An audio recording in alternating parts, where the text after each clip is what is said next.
प्रश्नावली 9.1 का सवाल नंबर अपने छठे सवाल में देखो, एक समूह चतुर्भुज का क्षेत्रफल ज्ञात कीजिए जिसकी भुजा 6 सेमी और शीर्ष लंब 4 सेमी। क्या ज्ञात करना है आपको? सम चतुर्भुज का क्षेत्रफल क्या क्या दे रखा है?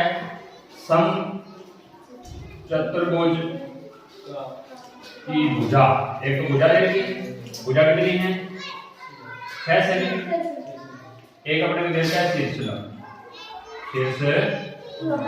ये कितना दे रखा है? 4। अब देखो अपने को सब इसका ज्ञात करना है क्षेत्रफल सम चतुर्भुज का।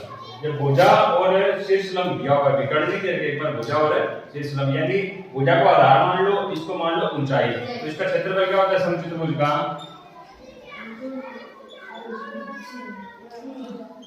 क्षेत्रफल क्या होता है? आधार गुणा ऊंचाई।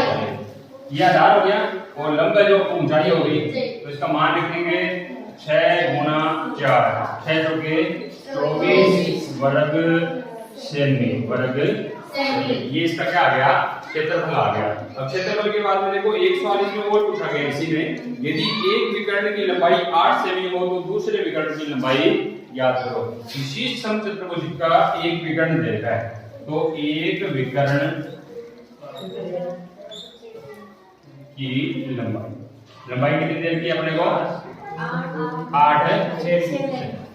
अपने को बताना है इसका दूसरा विकर्ण कितना हो, दूसरा विकर्ण कितना। अब विकर्ण दे दिए ना, तो इसी समचतुर्भुज का सूत्र है जिसमें विकर्ण लिखे होते हैं, तो समचतुर्भुज का क्षेत्रफल, समचतुर्भुज का क्षेत्रफल क्या होता है जिसमें विकर्ण दे रखे होते हैं? 1/2 गुणा विकर्णों का गुणन। विकर्ण तो एक ही पता, दूसरा नहीं पता ना, दूसरा मान लो, माना दूसरा विकर्ण, माना यही मान लेते हैं, माना दूसरा कितना मान लेते हैं? x मान, कितना मान लेते हैं? तो गुणनफल किसका गुणा करेंगे? 8 का, और दूसरा गुणा x है तो 8 गुणा x हो जाएगा। बात आती है इसकी क्षेत्रफल की। क्षेत्रफल पता है क्या आपको समचतुर्भुज का? अभी निकाला ना, तो कितना? 24 कितना? 24। तो इस क्षेत्रफल की जगह जो भी अपने निकाला था वो आ जाएगा, कितना आ जाएगा? बराबर ये 1/2 का वैसा गुणा विकर्णों का गुणनफल। विकर्ण कितने अपने? एक तो 8 है, दूसरा कौन है? x है, तो 8 गुणा x। इसको अपने काट के हल कर लेते हैं। कैसे काटेंगे? देखो 2 का बटे 2 और ये कितना कट गया? 4। अपने मान किसका निकालना है? x का। x के अलावा कौन है? 4 है, 4 कहां चला जाएगा? x गुणा में ये इसको काटा तो कितना आ गया? 4। अब क्या करना है? जो 4 है ना, गुणा में x के, ये आ जाएगा 24 के भाग में, तो 24 में भाग किसका लग जाएगा?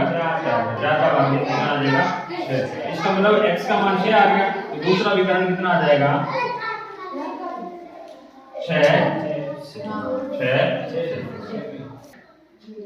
9.1 सवाल नंबर अब 7वां देखो इसका।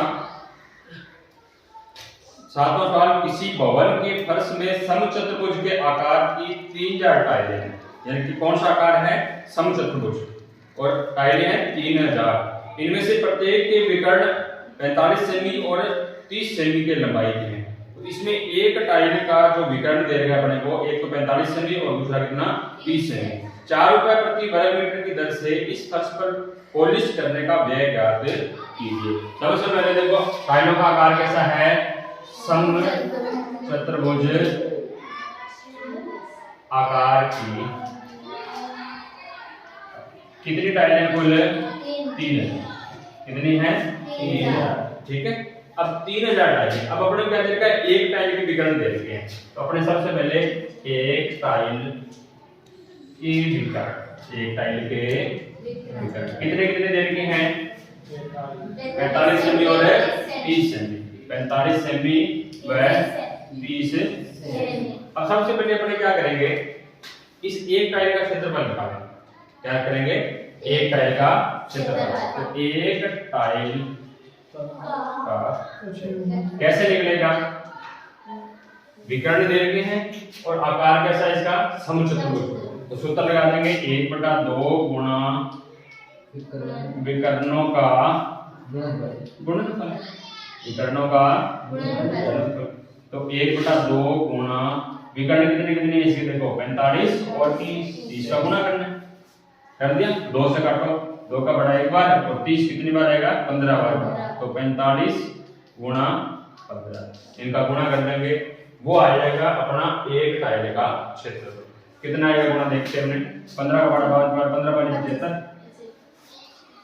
15 बार 75 7 15 चौके 60 60 और में 7 जोड़े 675 वर्ग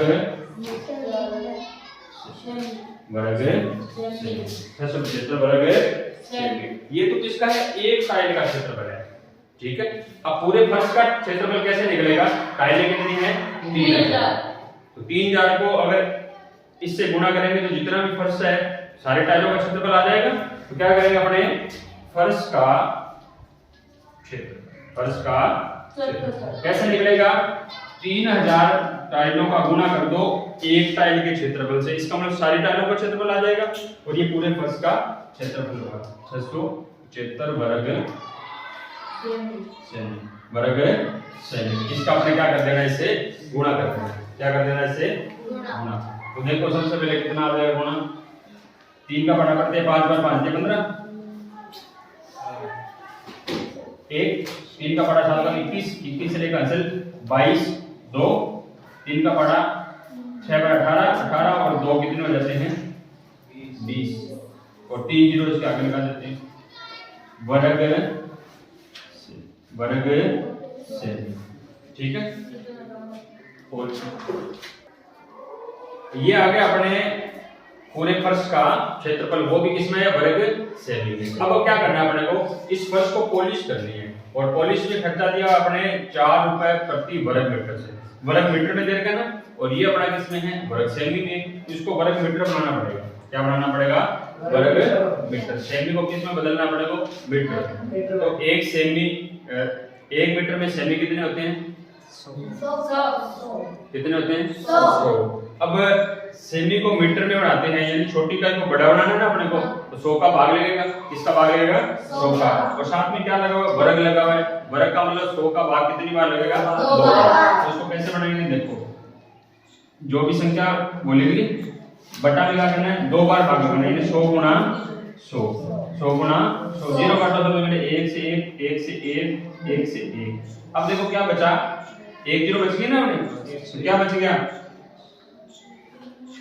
2025 बटा में कितना बच गया 10। तो ये कितना आएगा, जब 10 का भाग लगाएंगे तो 1 जीरो है तो एक स्थान छोड़ के दशमलव लगाते हैं इसमें। तो एक स्थान कौन सा लग जाएगा 5 छोड़ देंगे 5 दशमलव कितना बच गया 202। ये किसमें आ जाएगा वर्ग मीटर। किसमें आ गया वर्ग मीटर। आ गया क्षेत्रफल। अब क्षेत्रफल आ गया अपने 202.5 वर्ग मीटर। ठीक है, अब क्या करना है, पॉलिश करनी है। तो फर्श को पॉलिश करने का कितना है 4 रुपए प्रति वर्ग मीटर।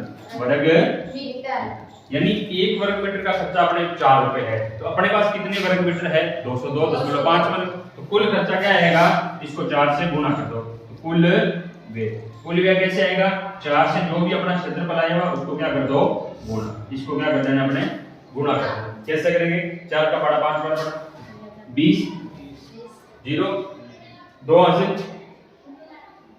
4 का बड़ा कितनी बार पढ़ना है 2 बार 10 8 में 2 आंसर जोड़ने कितने हो जाएंगे 10 आंसर कितनी 1। 4 का बड़ा 0 बार बड़ा 0 और एक आंसर कितनी होती है 1। 4 का बड़ा कितनी बार पढ़ना है 2 बार। कितना हो गया 8।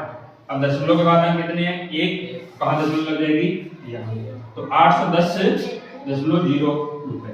इसका मतलब कितना कुल खर्चा आ गया 810 रुपए आ गया। कितना आ गया 810। प्रश्न नंबर इसका 8 9 का 8वां सवाल। 8वां सवाल देखो, मोहन एक समलंब के आकार का खेत खरीदना चाहता है। ये बड़ा खेत, इसमें क्या किया हुआ है, इस खेत की नदी के साथ वाली भुजा सड़क के साथ वाली भुजा के समांतर है। इसका मतलब ये सड़क वाली भुजा होगी, ये नदी वाली भुजा होगी। ये दोनों भुजाएं समांतर है, दोनों भुजाएं समांतर है। और लंबाई में दुगनी है। लंबाई में दुगनी का मतलब ये भुजा सड़क वाली और ये नदी वाली। नदी वाली दुगनी होगी किसकी? सड़क वाली की। नदी वाली भुजा कौन? ये वाली। ये दुगनी होगी सड़क वाली भुजा की। ठीक है।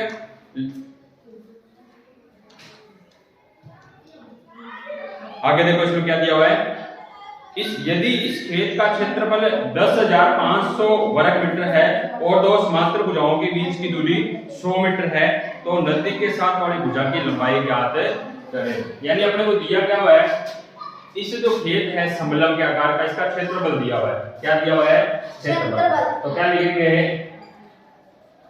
समलंब आकार वाले खेत का क्षेत्रफल। क्षेत्रफल कितना दिया हुआ है?